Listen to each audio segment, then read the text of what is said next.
large mixing bowl, add 3 cups of all-purpose white flour. Now that we have our flour measured out, we're going to add 3 teaspoons of baking powder. After adding the baking powder, we're going to add 1 teaspoon of table salt. Now that we have all our dry ingredients in the bowl, we're going to give it a good mix. Now that we mixed all of our ingredients, we're adding 1 tablespoon of vegetables. After adding the shortening, we're going to add 3/4 of a cup of buttermilk.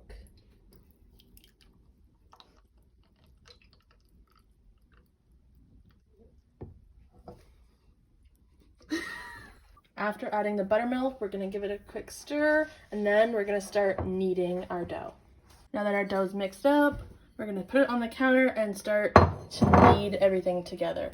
We're going to want to knead the dough for at least 5 minutes, and you can add in more buttermilk as needed because we are going to want this to be a smooth ball.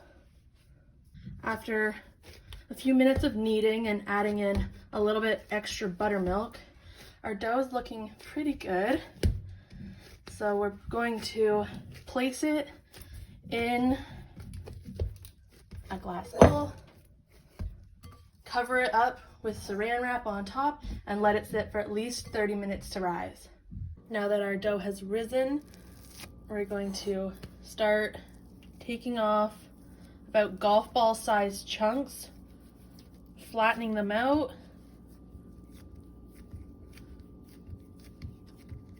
to however big you want them to be. That's probably good.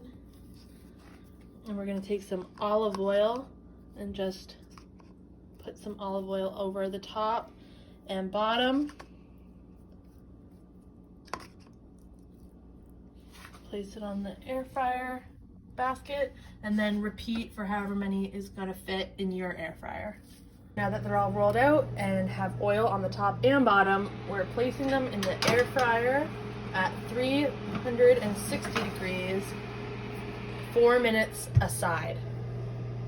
After 4 minutes aside, our first 4 fry breads are done, and we have repeated the process for the remaining dough.